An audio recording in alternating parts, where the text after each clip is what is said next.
1861 का गुलाम भारतीय पुलिस विधान के इस अंक में नवसंचार समाचार.com की ओर से हार्दिक अभिनंदन करती हूँ। पृष्ठभूमि में चलकर देखते हैं कि पुलिस जैसे जिम्मेदार वर्ग की शुरुआत कहाँ से हुई। पहला पुलिसिंग संगठन मिस्र में लगभग 3000 ईसा पूर्व में बनाया गया। पुलिस के प्रमुख द्वारा सहायता करने वालों को हेरी शेकर या हिटर्स का प्रमुख कहा जाता था। पुलिस शब्द की व्युत्पत्ति ग्रीक पोलिस से हुई है, जिसका अर्थ है शहर। पुलिस बल मध्यस्थता, संघर्ष और समाधान का सबसे प्राचीन और सबसे सार्वभौमिक रूप है। पुलिस अधिकारी आमतौर पर सामाजिक अभिजात वर्ग के थे, लेकिन नियुक्त किए गए निम्न या दास वर्ग से होते थे, इसलिए पुलिस को एक नीच पेशा माना जाता था। प्राचीन ग्रीस के पीरियस के बंदरगाह एथेंस शहर में नगरपालिका के रखरखाव और साफ सफाई के लिए 10 अस्तनोई जिम्मेदार थे। अपने कर्तव्यों का पालन करने के लिए मजिस्ट्रेट सेना पर निर्भर थे, इसलिए ग्रीको फारसी युद्धों के बाद शहर द्वारा खरीदे गए 300 सिथियन दासों के एक दल पर मजिस्ट्रेटों और भी अधिक निर्भर होना पड़ा। निचले वर्गों से पुलिस कर्मियों की भर्ती करने की गुलाम, स्वतंत्र और निम्न जन्म के नागरिक कुछ एक आपराधिक अतीत के साथ प्राचीन रोम में जारी रहा। संगठित पुलिस व्यवस्था के शुरुआती रूपों में से सम्राट ऑगस्टस द्वारा बनाया गया 7 ईसा पूर्व में ऑगस्टस ने रोम शहर को 14 क्षेत्र वार्ड में विभाजित किया गया। प्रत्येक में विको मजिस्ट्रेट की देखरेख करने वाले विकी थे, जो अग्र सुरक्षा, अन्य प्रशासनिक और धार्मिक कर्तव्यों के लिए जिम्मेदार थे। ऑगस्टस ने शहर के फायर ब्रिगेड को विजिल्स के एक दल में विस्तारित किया, जिसमें 7 दस्ते या प्रत्येक 1000 फ्रीडमैन के दल शामिल थे। प्रत्येक दल आग के लिए और विशेष रूप से रात में 2 क्षेत्रों में पुलिस सुरक्षा के लिए जिम्मेदार थी। समाज में कानून और व्यवस्था को बनाए रखना, सशक्त से अशक्त की रक्षा करना उनका कानूनी ही नहीं नैतिक दायित्व भी है। पुलिस हमारे समाज में अहम भूमिका निभाती है। देश के अंदर की सुरक्षा और कानून व्यवस्था की देखरेख करती है। समाज में किसी भी प्रकार के अपराध को रोकना पुलिस का कर्तव्य है। नागरिकों की सुरक्षा करना पुलिस का परम कर्तव्य है। पुलिस कर्तव्य परायण होने के साथ जनता की आवाज़ भी है। पुलिस को दिए गए सरकार द्वारा सभी अधिकार को जनता के हित में उपयोग करना चाहिए। कर्तव्यनिष्ठ पुलिस कर्मचारियों को राष्ट्रपति पुलिस पदक देकर सम्मानित करते हैं। नागरिकों की ओर से भी विशिष्ट कार्य करने वाले पुलिस जनों का नागरिक अभिनंदन किया जाता है। स्वतंत्रता के पक्षपात हमारी 2 पीढ़ियां गुजर चुकी हैं, लेकिन पुलिस अभी तक देश की आकांक्षाओं के अनुरूप अपने आप को नहीं ढाल सकी, क्योंकि यह 1861 का गुलाम भारतीय पुलिस का विधान है। इसके कई कारण हैं। पुलिस को हरेक समाज में एक दंडात्मक भूमिका भी निभानी पड़ती है। उसकी यह भूमिका कई बार अतिरिक्त पूर्ण हो जाती है। द्वितीय, पुलिस की विकृत छवि का दूसरा सबसे प्रमुख कारण सामाजिक पहलू है। अगर समाज भ्रष्ट है तो पुलिस भी निश्चित रूप से भ्रष्ट होगी। तृतीय, पुलिस का राजनीतिकरण सत्तारूढ़ दल अपने अनुसार काम करवाती है, अतः पुलिस अधिकारी अपने अपने निहित स्वार्थों के लिए विभिन्न राजनीतिक दलों व राजनेताओं से अपने संबंध बढ़ाने लगे हैं। वह राजनेताओं का संरक्षण प्राप्त करने का प्रयास करने लगे हैं। इस पर भी विचार होना चाहिए कि यथास्थिति बनाए रखने के क्या खतरे हैं और परिवर्तन क्यों जरूरी है। यह सब अब अपरिहार्य प्रश्न हैं। पुलिस शब्द की जो परिभाषा विभिन्न शब्दकोशों और व्याख्या संग्रहों से मिलती है, उसका सीधा अर्थ यह है कि सत्ता को कानून बनाती है, उनका पालन और अनुपालन कराने का दायित्व पुलिस बल का है। हंटर और गवर्नमेंट अर्थात पुलिस सरकार की लाठी है। देश में कुल मिलाकर 6 तरह की पुलिस है, जिसमें दंडाधारी पुलिस, सशस्त्र पुलिस, सेना की पुलिस और औद्योगिक पुलिस। भारत और तिब्बत की सीमा पर सेना का काम करने वाली एक पुलिस है। किसी भी समाज में किसी भी शब्द के 2 अर्थ होते हैं, एक व्याकरण शब्दकोश वाला और दूसरा दुनियादारी वाला। दुनियादारी वाले अर्थों में भारतीय पुलिस बल वर्दीधारी अराजक तत्वों का एक ऐसा संगठन है जिसे कुछ भी करने या कर गुजरने की आज़ादी मिली हुई है, और चूंकि अपने देश की सत्ता और व्यवस्था मूलतः राजनीति से प्रेरित है, लेकिन एक बात है कि भारतीय पुलिस के पास जो दंड विधान है और उसे जिनकी रक्षा करके संविधान और नागरिक शास्त्र को कायम रखना है, वह एकदम पुरातत्वकालीन नहीं तो कम से कम स्मारकों की श्रेणी में रखने योग्य अवश्य हैं।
(1861) का गुलाम भारतीय पुलिस विधान के इस अंक में नवसंचार समाचार.com की ओर से मैं हार्दिक अभिनंदन करती हूँ। पृष्ठभूमि में चलकर देखते हैं कि पुलिस जैसे जिम्मेदार वर्ग की शुरुआत कहाँ से हुई। पहला, सन 1861 में भारतीय पुलिस कानून और भारतीय दंड विधान बना था। पुलिस के बड़े से बड़े अफसर घोड़ों पर चलते थे, और चूंकि वे सबसे बड़े अफसर होते थे, इसलिए उसके साथ अदली में चलता था। चूंकि वह अदली होते थे, इसलिए पैदल चलना था। फर्द बरामदी शब्द का अर्थ है जो समझ पाए वह भारतीय पुलिस से पार पाने की भी नहीं सोच भी सकता है। लेकिन रोजनामचा तकलीफ में लिखी हुई फर्द तहरीर समझ पाने के वाले लोग जितने भी हैं, वो इस भाषा का तात्पर्य क्या है। विशिष्ट राजकाल की परंपराओं की विरासत भी मुगलों में लगभग वैसे ही चली आ रही है जैसे हमने विशिष्ट राजकाल के तौर तरीके के धारण किया है। भारतीय दंड विधान के इतने पुराने होने और इसी नाते उनके अप्रासंगिक होने का आज भी अर्थ यह है कि भारत के अल्पकालीन प्रधानमंत्री गुलजारी लाल नंदा के अनुसार देश काल की परिस्थितियों के अनुसार पुलिस अधिकारी इन विधानों की अपने तक व्याख्या करने और उनका वैसा ही अनुपालन करवाने के लिए स्वतंत्र है, तथा उनका पहला और अंतिम कर्तव्य यह है कि किसी भी कीमत पर कानून और व्यवस्था का कायम रखें। इसमें भारतीय पुलिस किसी भी कीमत पर आदि का अक्षर पालन करती नजर नहीं आती और ज़्यादातर मामलों में यह कीमत हमें और आपको ही चुकानी पड़ती है। सन 1975 का maintenance of internal security act, संक्षिप्त नाम मीसा है, आपातकाल पर जब लगाया गया था, सारी राजनीतिक गिरफ्तारियां भी मीसा के तहत हुई थी।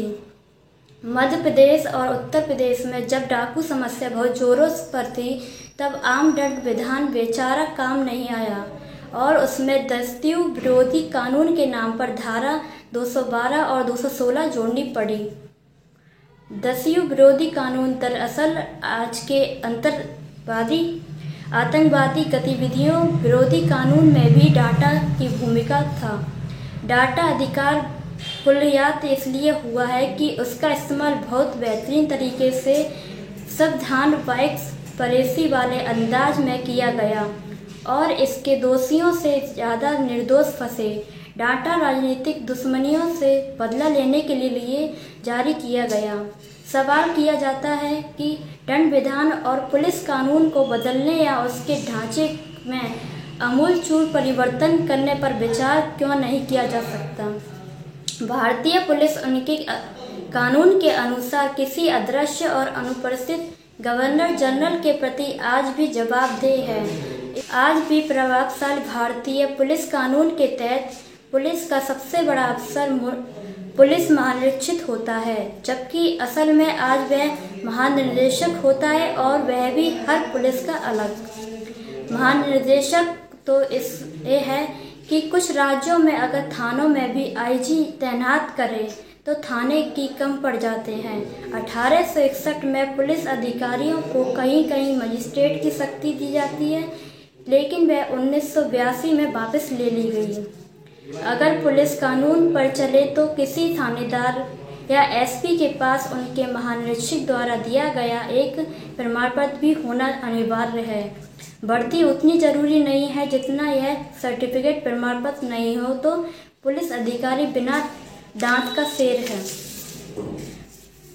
उनके पास वर्दी तो है मगर सर्टिफिकेट की कोई अनिवार्यता नहीं। पुलिस कानून की मान्यता यह है कि महानिरीक्षक अगर लिख कर मंजूरी दे दे तो पुलिस कर्मचारी पुलिस में रहते हुए कहीं और भी नौकरी कर सकता है। कोई भी व्यक्ति अपनी सुविधा और सुरक्षा के लिए अतिरिक्त पुलिस कर्मचारी के नियुक्त करवा सकता है, लेकिन जिस देश में कानून में मनुष्य की लापरवाही लावारिस लाश का अंतिम संस्कार करने के लिए आज भी मात्र 24 रुपये तय किए हो, वहाँ पर पुलिस कानून बदलना ही चाहिए। यह इतिहास की एक विडंबना ही है और कि ब्रिटिश शासन भारत को एक ऐसी पुलिस व्यवस्था सौंपी जो अपनी कोई भी जिम्मेदारी स्वीकार नहीं करती, बस संविधान के प्रति, न कानून के प्रति और न जन साधारण के प्रति। साधारण आदमी को अपराधी से जितना डर लगता है उससे कुछ कम पुलिस भी नहीं। स्पष्ट यह है कि पुलिस का रूप वैसा ही बनता जाता है जैसे देश के शासक वर्ग का चरित्र होता है। लालच के शिकार वरिष्ठ पुलिस अधिकारी जिनसे यह अपेक्षा की जाती है कि वे पीड़ित लोगों को न्याय प्रदान करेंगे, वे भी लालच के शिकार हो गए हैं। पुलिस ही हफ्ते वसूली रुपये नियमित रूप से गलत धंधे करने वालों को से वसूला जाता है। वर्तमान की पुलिस दरअसल अपराध रोकती नहीं है, ना ही इस बात पर ध्यान रखती है कि निर्दोष व्यक्ति को कानून की मशीनों के कारण वृत्त के तकलीफ हो। अभी तक कोई ऐसा तरीका विकसित नहीं किया जा सकता है जिसमें अपराधी को संविधान से अपराध कबूल करने के लिए प्रेरित किया जा सके। अतः वर्ग की डिग्री का हम चाहे जितना विरोध करें, उसकी कुछ ना कुछ ज़रूरत शायद हमेशा बनी रहेगी। इस प्रक्रिया में कुछ निर्दोष व्यक्तियों के साथ ज्यादती होती है। पुलिस का अफसर क्रूरता रूप और लगभग हमेशा असभ्य प्रभाव एक अलग प्रकार की समस्या है जिसकी जड़ें भारतीय नौकरशाही के अमानवीय और जन विरोधी चरित्र में हैं। नव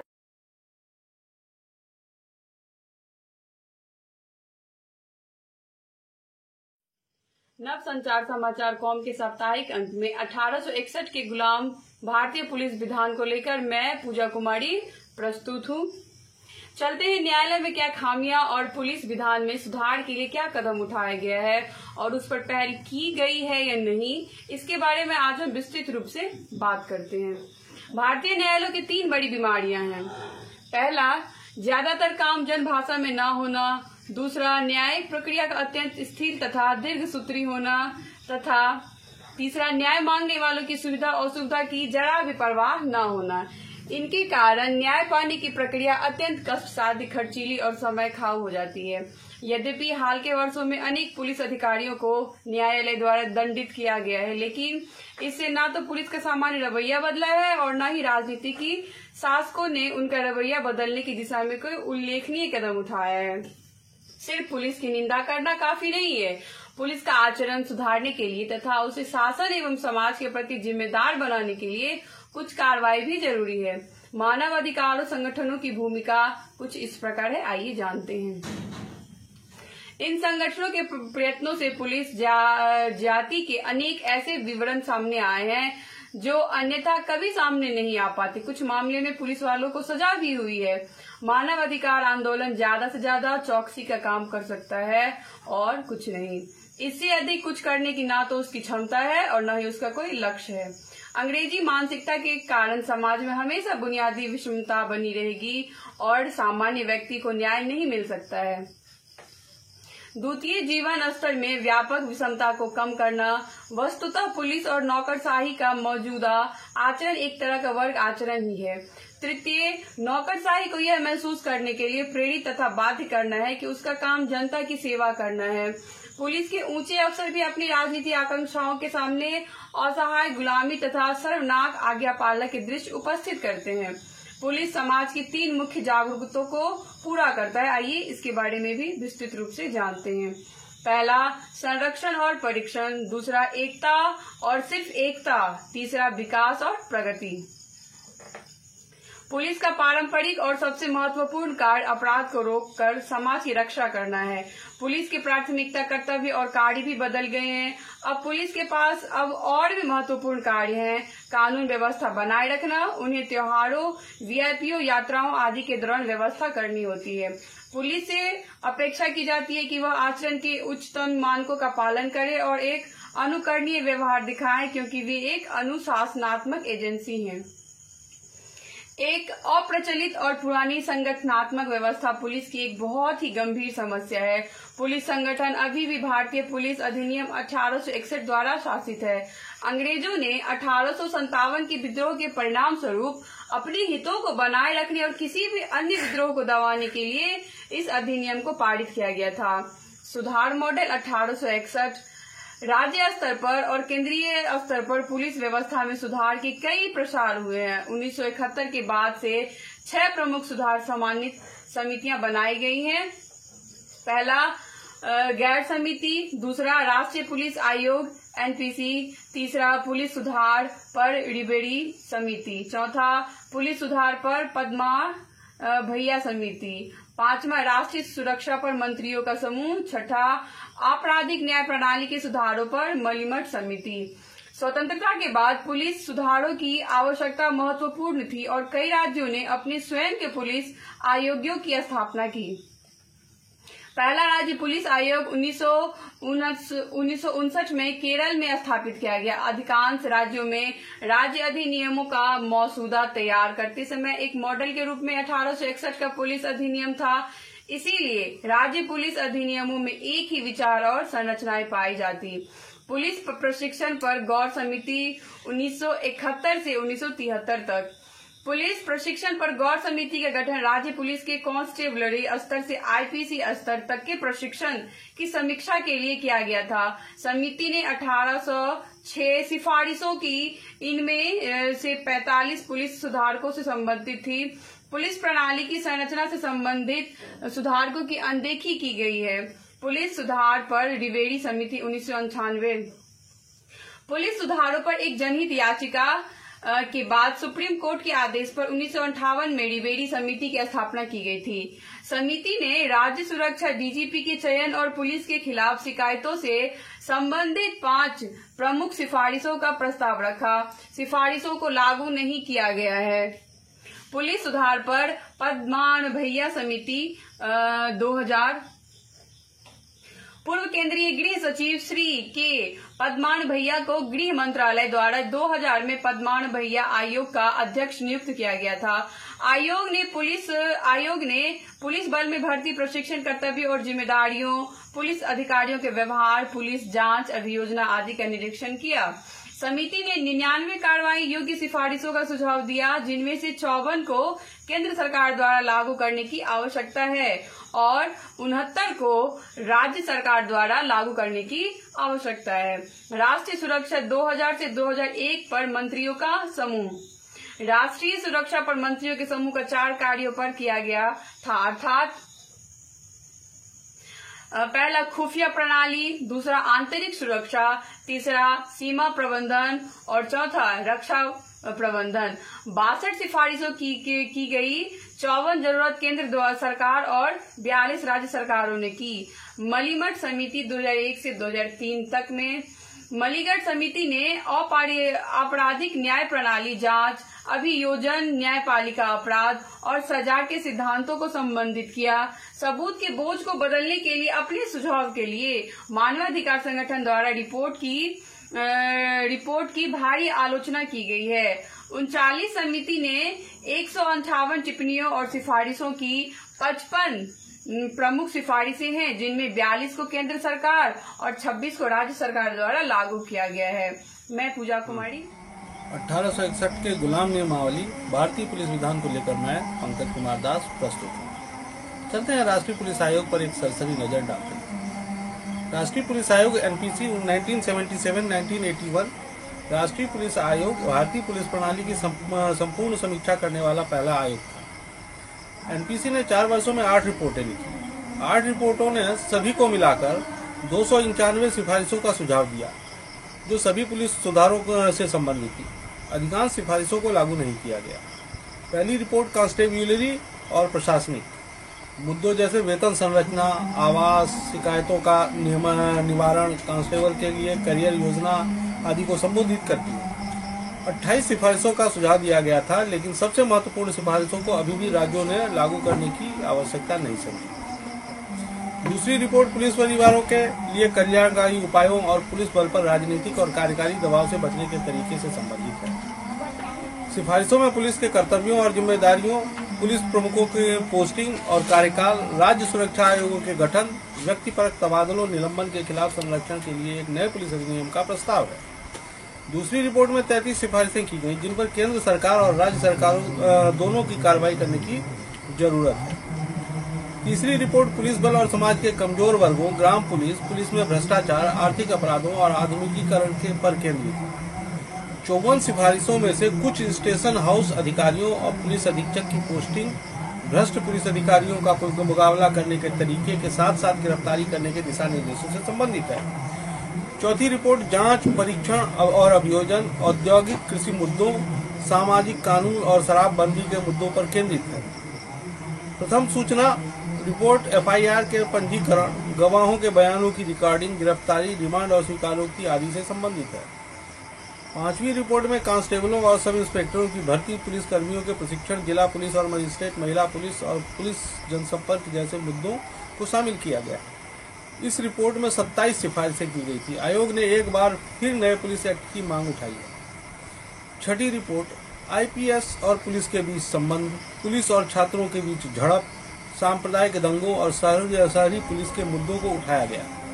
23 सिफारिशें की गई। उनमें से कुछ केंद्रीय पुलिस संगठनों के लिए आईपीएस संवर्गों के निर्माण, आईपीएस अधिकारियों के लिए पदोन्नति के लिए अनिवार्य प्रशिक्षण से संबंधित थी।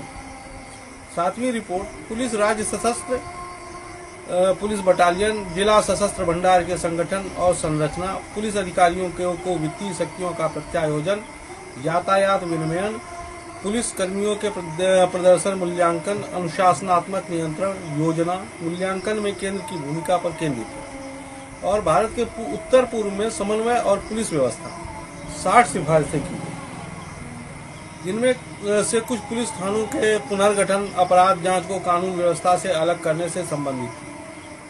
8वीं रिपोर्ट पुलिस के प्रदर्शन के लिए जवाबदेही के विषय को संबोधित करती है। यह रिपोर्ट अन्य 7 प्रमुख सिफारिशों के बीच सुझाव देती है, जैसे कि पुलिस के खिलाफ शिकायतों का बचाव सरकार की कीमत पर किया जाना चाहिए। इनमें से एक पुलिस अधिनियम का मसौदा बिल भी शामिल है। राष्ट्रीय पुलिस आयोग की सिफारिशों को लागू नहीं किया गया तो प्रकाश सिंह बनाम भारत संघ की एक याचिका 1996 में भारतीय सर्वोच्च न्यायालय के समक्ष दायर की गई, जिसमें सरकार को निर्देश जारी करने की प्रार्थना की गई थी। भारत सरकार एनपीसी द्वारा तैयार किए गए मॉडल के आधार पर एक नया पुलिस अधिनियम तैयार करेगी। 22 सितंबर 2005 को भारत के सर्वोच्च न्यायालय ने केंद्र और राज्य सरकारों को 7 निर्देशों के 61 का पालन करने का निर्देश देते हुए अपना ऐतिहासिक निर्णय दिया, जिसमें पुलिस के सुधार शुरू करने के लिए व्यावहारिक तंत्र निर्धारित किया गया था। चलते हैं बिहार और उत्तर प्रदेश के पुलिस रिफॉर्म की नई व्यवस्था पर नजर डालते हैं। हर थाने में अलग अलग इंस्पेक्टर, हर थाने में लॉ ऑर्डर को बहाल रखने के लिए अलग टीम, दूसरा केस की जांच करने के लिए अलग टीम, सभी थानों में थाना मैनेजर भी नियुक्त करना। थाना मैनेजर प्रशासनिक जरूरतों को देखने के अलावा आम लोगों की शिकायतों और उनकी जरूरतों को सुनेगा। सुप्रीम कोर्ट के आदेश के बाद केंद्र सरकार ने सभी राज्यों में खाली पड़े पुलिस पदों को साथ पुलिस की ड्यूटी के लिए काम के घंटे तय करने के लिए सभी डीजीपी से भी रिपोर्ट मांगी थी। इंडियन पुलिस एक्ट 1861 के हिसाब से पुलिस को 24 घंटे ड्यूटी में माना जाता है। केरल में पुलिस के लिए शिफ्ट ड्यूटी की व्यवस्था है। पुलिस को काम करने का बेहतर माहौल देने के लिए 2 शिफ्टों में काम को बांटने का प्रस्ताव दिया गया है। अब चलते हैं यूपी की नई पुलिस व्यवस्था पर। लखनऊ 50 वर्ष की मांग खत्म। स्मार्ट पुलिसिंग की मांग को आदित्यनाथ योगी की कैबिनेट ने मंजूरी दी है।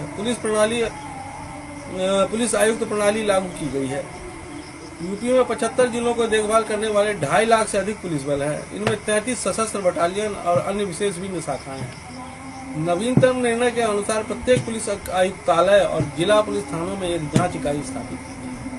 प्रत्येक थाने में नियुक्त एक इंस्पेक्टर क्राइम देखेगा। इस इकाई को 1 साल में कम से कम 40 मामलों को सुलझाने का लक्ष्य दिया गया है। यह जांच इकाई 50 लाख रुपए से अधिक के वित्तीय धोखाधड़ी, जाली मुद्रा से संबंधित मामलों और आईटी अधिनियम के तहत पंजीकृत मामलों को संभालेगी। यह भारतीय दंड संहिता की धारा 406, 407, 408, 409, 420, 424, 465, 467, 468, 471 और 472 के दायरे में आने वाले मामलों को देखेगा। यह पॉक्सो एक्ट, राजद्रोह, एनडीपीसी एक्ट, संगठित शराब हथियार तस्करी के मामलों को भी संभालेगा। दूसरी ओर पुलिस बल की छवि में बदलाव लाने के लिए एक सलाहकार की व्यवस्था की गई है, जो जनता के साथ व्यवहार करते हुए पुलिस के कामकाज को और अधिक पेशेवर और कारपोरेट स्पर्श देने में मदद कर सके। उत्तर प्रदेश पुलिस परिवर्तन प्रबंधन कार्यक्रम के हिस्से के रूप में एक पुलिस की एकीकृत प्रौद्योगिकी सक्षम नागरिक केंद्रित सेवाओं ITECCS द्वारा EOI के गुलाम भारतीय पुलिस विधान को लेकर मैं आयुष रंजन प्रस्तुत करता हूं। पुलिस सुधार के संबंधित माननीय सर्वोच्च न्यायालय के धूल फांकते हुए 7 निर्देश। पहला, राज्य सुरक्षा तंत्र का गठन। दूसरा, पुलिस महानिदेशक का चयन और न्यूनतम कार्यकाल। तीसरा, पुलिस महानिरीक्षक एवं अन्य अधिकारियों का न्यूनतम कार्यकाल। चौथा, जांच को अलग करना। 5वां, पुलिस स्थापना बोर्ड। 6वां, पुलिस शिकायत प्राधिकरण। 7वां, राष्ट्रीय सुरक्षा आयोग। केंद्रीय पुलिस संगठनों के प्रमुख। अब एक निर्देश पर सरसरी नजर डालते हैं। राज्य सुरक्षा तंत्र का गठन यह सुनिश्चित करने के लिए कि राज्य सरकार राज्य पुलिस पर अनुचित प्रभाव या दबाव का प्रयोग नहीं करती है और व्यापक नीति दिशा निर्देश निर्धारित करती है, ताकि राज्य पुलिस हमेशा भूमि के कानूनों और देश के संविधान के अनुसार कार्य करे।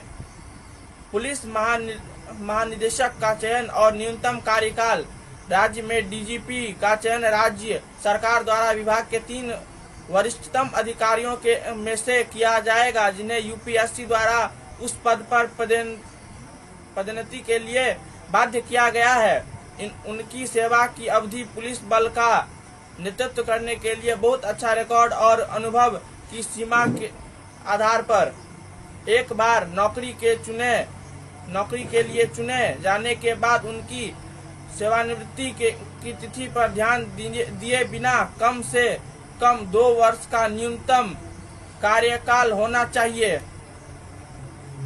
पुलिस महानिरीक्षक एवं अन्य अधिकारियों का न्यूनतम कार्यकाल क्षेत्र में परिचालन कर्तव्यों पर तैनात पुलिस अधिकारी जैसे पुलिस प्रभारी क्षेत्र के आईजी, पुलिस प्रभारी, पुलिस उप महानिरीक्षक, रेंज पुलिस अधीक्षक, जिला प्रभारी और किसी पुलिस थाने के प्रभारी, थाना प्रभारी का भी निर्धारित न्यूनतम कार्यकाल 2 वर्षों का होगा, जब तक कि उन्हें समय से पहले हटाना आवश्यक न हो।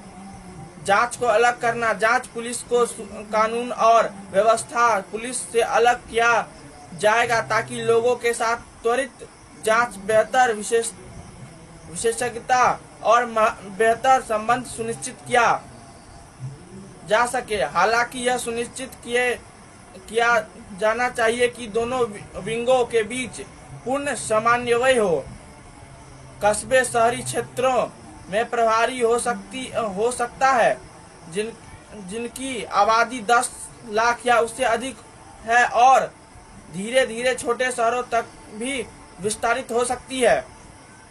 पुलिस स्थापना बोर्ड। प्रत्येक राज्य में एक पुलिस स्थापना बोर्ड होगा जो पुलिस उप अधीक्षक के पद के नीचे के अधिकारियों का स्थानांतरण, पोस्टिंग, पदोन्नति और अन्य सेवा संबंधित मामले का निर्णय करेगा। बोर्ड में पुलिस महानिर्देशक और विभाग के 4 अन्य वरिष्ठ अधिकारी शामिल होंगे। पुलिस शिकायत प्राधिकरण। जिला स्तर पर एक पुलिस शिकायत प्राधिकरण होगा जो डीएसपी के स्तर तक के पुलिस अधिकारियों के खिलाफ शिकायतें की जांच करेगा।